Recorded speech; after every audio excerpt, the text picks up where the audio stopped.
प्रेक्षकांनो, छोट्या बयोची मोठी स्वप्न या मालिकेमध्ये आज सगळ्याच कलाकारांची खूपच धावपळ झालेली दिसतीये. सुरुवातीला आपण बघतोय की वैभवी बघते आरव आलाय, तर ती बयोबद्दल विचारणार आरवला. तेवढ्यात आरव घाबरतो आणि विचार करतो, बापरे, आता ही बयोबद्दल बोलते की काय बाबांसमोर. आता शुभंकर पुन्हा येतात आणि म्हणतात, अरे आरव चल ना. वैभवी पुन्हा एकदा आरवच्या समोर येते आणि म्हणते, अरे आरव आता लगेच आरव तिला नाव सुद्धा घेऊ दे ना. आरव म्हणतो, अगं हं बाय बाय बाय. पण वैभवी म्हणते, अरे मी तुझ्याशी काहीतरी बोलते. शुभंकर म्हणतो, अरे ओळख तर करून दे, कोण आहे ही.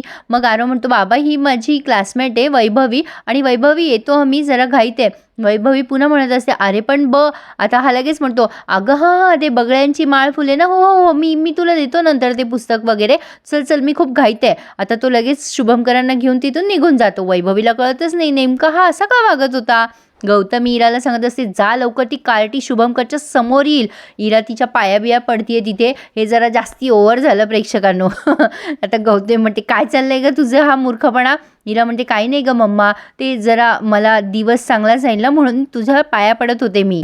गौतमी तिला बयोला शोधायसाठी आत पाठवते. आता हा रमाकांत एकटाच बडबडत येत असतो गाडीवर.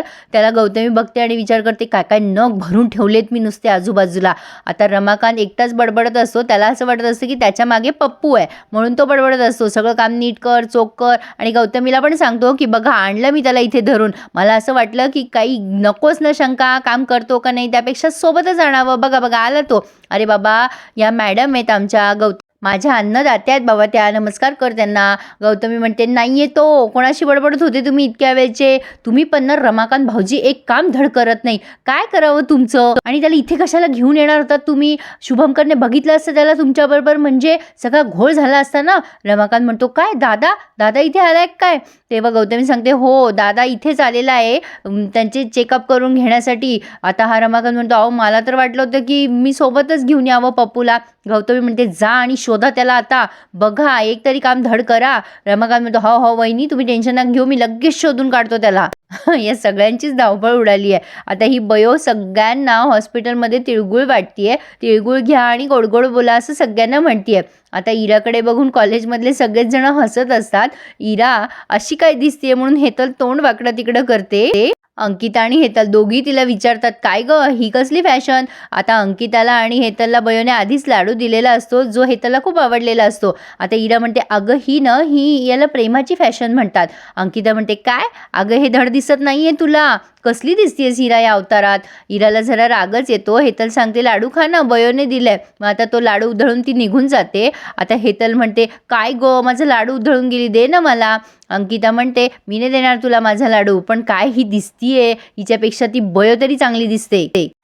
खरं तर प्रेक्षकांनो, इरा खात्या पित्या घरातली बयो दिसते असं म्हणायला हरकत नाहीये. गौतमी बयोला कॉलेजभर शोधतीये. खरं तर मला असं वाटतं दुष्यंतचं कमी आणि गौतमीचंच जास्ती आहे हे कॉलेज. असो, तर आता बयो सगळ्या पेशंटला तिळगुळ वाटत असते आणि पेशंट सगळे तिला आशीर्वाद देत असतात आणि ती सगळ्यांशी छान गोडगोड पण बोलत असते नेहमीप्रमाणे. आता विशाल म्हणतो, काय तिळगुळ खाणं चालले वाटतं सगळ्यांचे. नाही, या दिवशी वातावरणात एक वेगळाच उत्साह असतो. तेव्हा बयो म्हणते, हो ना, सगळ्या भारतभर संक्रांत साजरी केली जाते. मग आता म्यानमार, नेपाळ आणि आणखीन कुठल्या तरी ठिकाणी काय म्हणतात संक्रांतीला, हे सगळे बरेचसे शब्द पण ती सांगते आणि विशालला पण तिळगुळ देते. तिळगुळ घ्या आणि गोड गोड बोला. मग विशाल तिच्याकडे बघतो आणि मनात विचार करतो, सरस्वती तुझ्या हास्यात आणि तुझ्या बोलण्यात आधीच गोडवा आहे. म्हणजे हे मनात बोलतोय ना तो, पण असाच गोडवा आपल्या नात्यामध्ये सुद्धा असू देत अगदी कायम. आणि तो बयोकडे एकटक बघत बसतोय. आरवला इरा सापडली आहे. आरव तिला म्हणत असतो, हे बघ बाबाने जर बयोला ॲपरनमध्ये बघितलं ना तर घोळ होऊन जाईल. आता प्रेक्षकांनो मला सांगा, आरवची इच्छा आहे ना की बयोने बयो म्हणूनच शुभंकरांच्या समोर जावं, तर तो का लपवतोय बयोला, मला ते कळलंच नाही. उलट त्याने जाणून बुजून कोइन्सिडेंटली का होत नाही, बयो समोर आली पाहिजे शुभंकरांच्या, असं काहीतरी आरवने केलं पाहिजे. इराचं समजलं ती तशीच आहे, पण आता इतकी धावपळ उडाली आहे यांची, कारण बयो आणि शुभंकर दोघं पाठमोळे असतात. लगेच धावत दोघं जण येतात. इरा शुभंकरांसमोर जाते आणि हा आरव बयोला धरतो आणि एका बाजूला नेऊन कोपऱ्यात नेतोय, म्हणजे ती दिसू नये शुभंकरांना म्हणून. गौतमी येते आणि म्हणते, अरे शुभू तू पोहोचलास हॉस्पिटलमध्ये. शुभंकर म्हणतो, तू कशाला आली आहेस इथे, तुला सांगून निघालो होतो ना मी. गौतमी म्हणते, अरे तुझी काळजी वाटत होती ना म्हणून आले तुझ्या मागे मागे. तू इकडे कुठे चाललायस, विशालला दाखवतोयस की काय. तेव्हा डॉक्टर म्हणतात, हो मी विशाललाच जाऊन दाखवणार आहे. मग गौतमी त्यांना खूप आग्रह करत असते की नाही नाही, त्याला काही कळत नाही, तो नवीन आलाय, आपण दुष्यंतला जाऊन दाखवूयात, तो या कॉलेजचा डीन आहे आणि मी ओळखते त्याला. आता ही अरेतुरे करत असते दुष्यंतला, तेव्हा डॉक्टर तिच्याकडे जरा रागाने बघतात. आरव बयोला घेऊन जातोय एका कोपऱ्यामध्ये, लपवतोय शुभमकरांपासून, पण आता तो दमलाय पळून पळून. बयो म्हणते का रे दादा काय झालं. आता आरव तिला असं तिकडे बोट दाखवतो. बयो बघते शुभमकरांना आणि म्हणते अरे बापरे बाबा इथे कसे काय आले बाबा, ते तर दुपारी येणार होते ना आपलं कॉलेज सुटल्यावर, आत्ता कसे काय आले बाबा सगळे स्कॅन करायसाठी.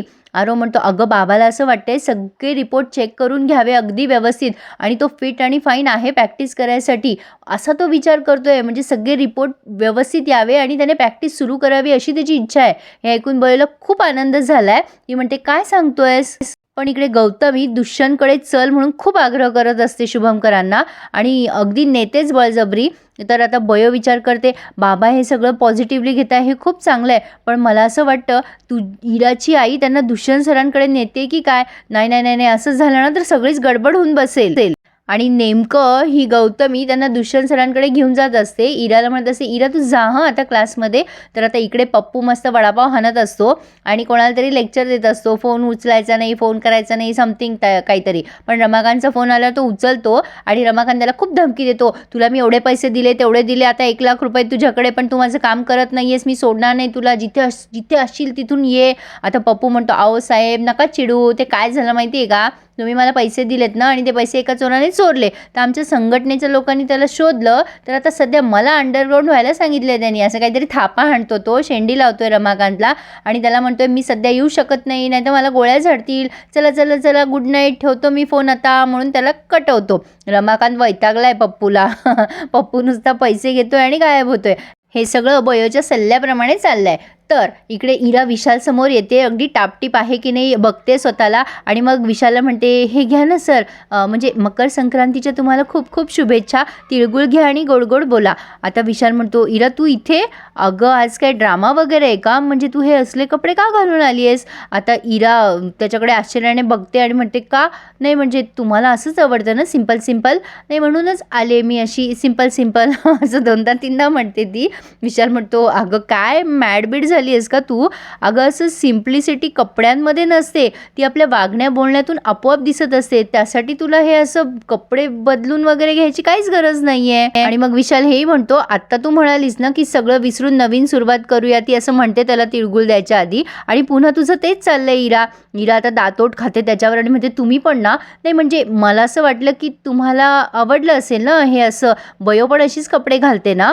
तर आता तेवढ्यात तिथे बयो आली आहे आणि इराला बघून तिला आश्चर्य वाटले की हा काय अवतार केलाय हिने. आता लगेच इरा बयोकडे मोर्चा वळवते आणि म्हणते ए भिकारडे तुझं काय ग इथे, बाबा कॉलेजला आलाय तुला माहिती आहे ना, आणि तुला बाबासमोर जायचं नाही आहे, मुद्दाम जर गेलीस ना बाबासमोर तर याद राख मम्मा ना तुला सोडणार नाही आहे, मम्मा शोधतीये तुला कॉलेजमध्ये, तुला काय करायचं आहे माहितीच आहे ना तुला. आता तिच्याकडे बघून डोळे बिळे वटारतीये. इराने कितीही कपडे बदलले ना तरी खरंच तिची काय म्हणता येईल त्याला विचारसरणी काही बदलणार नाही आहे, पण याचा अर्थ बयो पण खूप ग्रेट आहे असं होत नाही, जो तो ज्याच्या त्याच्या जागी ठीक असतो, पण इरा जरा जास्तीच क्रूर वागते असं म्हणायला हरकत नाही आहे. इथेच त्यांनी हा रिव्ह्यू पूर्ण केला आहे. सगळे एकमेकांच्या तोंडाकडे बघताय. आता या दुष्यंतच्या डोक्याला पुन्हा एकदा ताप होणार आहे गौतमीचा. गौतमी त्याला सारखी म्हणतीये काहीतरी कर, हा जर पुन्हा प्रॅक्टिस करायला लागला ना शुभमकर तर आपले वांदे होतील. आता हा पप्पू विचारत असतो बयोला तुम्ही नेमकं काय करणार आहात त्या रमाकांतच्या बाबतीत. आता ती बयो म्हणते त्यांच्या पैशात मी पुण्यकर्म करवणार आहे त्यांना, आता काय करायला लावते ही तिचं तिलाच माहिती. पण आता छान होता प्रेक्षकांनो आजचा रिव्ह्यू. आवडल्यास प्लीज चॅनलला लाईक शेअर आणि सबस्क्राईब करायला विसरू नका. धन्यवाद.